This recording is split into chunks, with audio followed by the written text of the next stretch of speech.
Guys, mahilig ka bang mag-TikTok? Yung tipong kahit wala kang load is gustong-gusto mong manood ng TikTok. Guys, may bagong feature na ngayon si TikTok na kahit wala kang load is pwede kang manood ng mga video kung gugustuhin mo. Guys, kung gusto mong malaman, follow mo lang yung states na to and you are good to go. Okay? Sa TikTok account mo guys, itap mo lang yung tatlong lines sa gilid. Then settings and privacy, itap mo yan.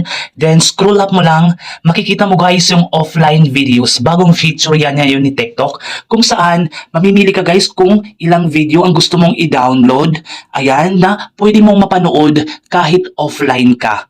Ayan, may 50 videos, 100 videos, 150 videos, 200 videos. Ayan, then itap mo lang yung continue para makapag-download ka ng video para mapanood mo yan kahit wala kang load or kahit nasa labas ka.